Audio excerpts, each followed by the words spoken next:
it's Retech Girl Mary and welcome back to our YouTube channel. So Realme has launched its 10 Pro Series 5G with the addition of two new devices. Yung Realme 10 Pro 5G and yung Realme 10 Pro Plus 5G na pag-uusapan natin today. In fairness, just to set your expectations as well guys, this phone packs quite a punch for its price. And it is the best the company has yet to offer para sa kanilang mid-range lineup.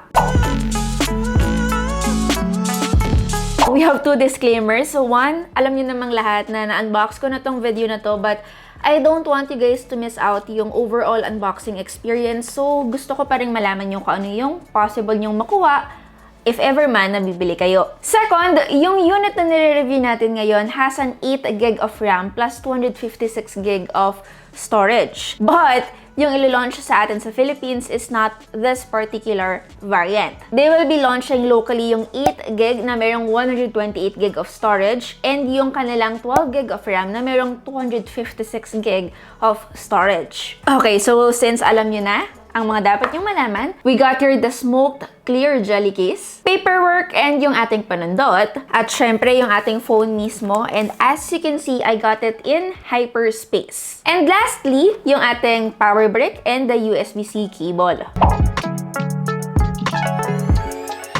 Okay, the design. Gusto ko agad sabihin sa inyo, to me, it looks really good. Probably because it's curved. Hindi lang kasi guys yung display yung curved sa kanya, but as well as its back. And just like what I mentioned earlier, the unit that we are reviewing is in hyperspace gold, but also available in dark matter and nebula blue. Probably the reason why it's called hyperspace is because of its glittering particles at the back. Pero sa bandang ilalim nyo lang siya makikita because on the most top part, medyo meron siyang reflection coming out from the cameras. Actually, gumagalaw siya every time that you will be tilting the device. It's also very light, weighing at 173 grams and measures 7.78mm thick. To me, it's really something because the past few months, or to be exact, last year, sobrang nauso yung flat edge design sa mga mid-range devices. So yes, overall, it is refreshing to hold, but I have to be honest, medyo slippery lang siyang hawakan without a case. Gusto ko lang ding i-take note, alam niyo namang lagi kong sinasabi na hindi ako masyadong fan ng mga curved design ng mga smartphones, mapa mid-range man yan or flagship. But I have nothing against it kasi hindi nga masyadong steep yung pagka-curved niya. Very similar doon sa nakita natin na display sa mga flagship Samsung before. One of the reasons then guys kung bakit medyo may kagaanan yung smartphone na to is because of its plastic back. And since we are reviewing the hyperspace gold colorway nga guys, medyo may pagka-smudge magnet lang talaga siya as compared sa black version ng smartphone na to na merong matte finish. But still, to me, it is still a solid phone with eye-catchy premium shape. Siguro, the only thing that might be a big deal to some of you guys is yung kanyang storage. Hindi po siya expandable via micro SD card. So, I really suggest kung medyo malakas kayo when it comes to photos, videos, and even games, go for the higher storage na merong 256GB. And aside from the SIM tray below, we got the mic, USB-C, speaker grill, another speakers on top, and the secondary microphone. And of course, yung ating volume rockers and power button is on the right. Before we focused sa topic ng video natin, which is the camera performance, gusto ko lang sabihin, kudos to Realme talaga for having very thin bezels on this device. And alam niyo naman, for a mid-range device, this is impressive. Huwag rin kayong mag-alala because this has been calibrated with X-Touch anti-mistouch algorithm na makakatulong to avoid accidental touches on all sides of the display. Aside from that, sharing with you guys my experience for the past few weeks, na ibaksak na namin yung device ng 2 beses accidentally. And as you can see, it still is 100% fine. This is because it has a 0.65mm double reinforced glass na nagbigay sa kanya guys ng protection in case of accidental drop or bump. Display-wise, we are getting a 120Hz refresh rate na mayroong AMOLED panel measuring at 6.7 inches. Now, comparing it to its predecessor, we used to have a 90Hz refresh rate lamang, which is definitely a good upgrade. I also like that we are getting a bit of a bigger display this time with support to HDR10+, and of course, awarded with 2 TUV certifications. And yup, from what they claimed, in fairness, Realme 10 Pro Plus, guys, is really better equipped to filter blue light, which really helps to protect our eyes, lalong-lalo na sa gabi. Overall, for me, guys, display experience is really good. Okay yung contrast levels niya, and even brightness outdoors, hindi po siya kulang.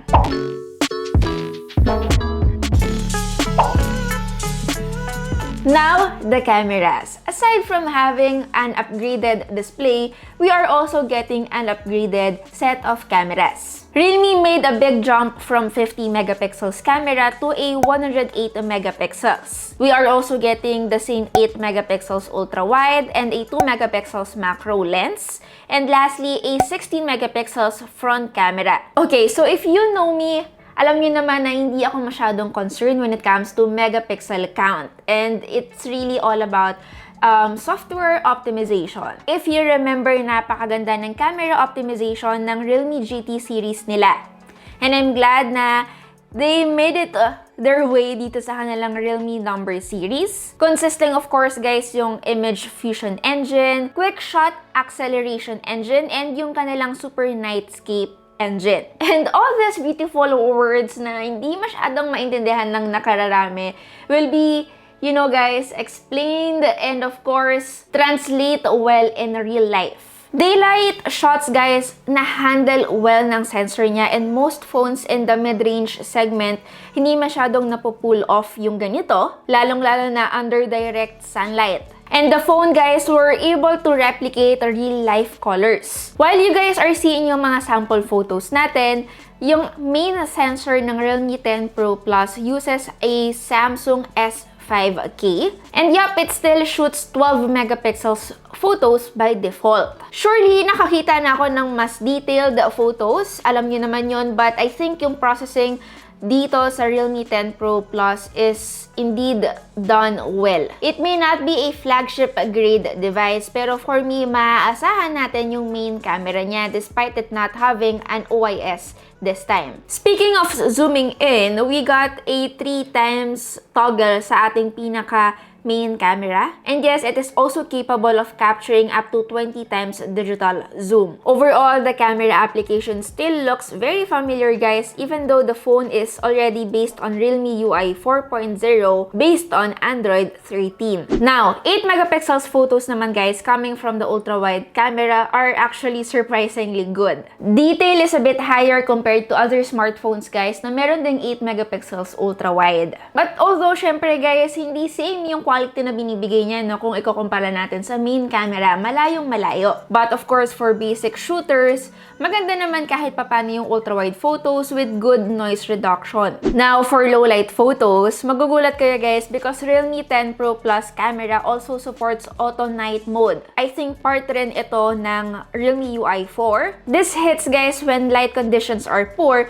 may makikita kayong small moon icon na nag-a-appear sa viewfinder natin. And ibig sabihin nito, the photo will be shot with the help of the night mode. At syempre, kung ayaw nyo yun, you can just tap the moon and madi-disable na yung auto night mode. But do take note, the auto night mode only works, guys, sa 1 times. Now, of course, kung gusto nyong i-force yung night mode, pwedeng-pwede nyo yung gawin by swiping to the left and may makikita kayong night mode sa pinakadulo.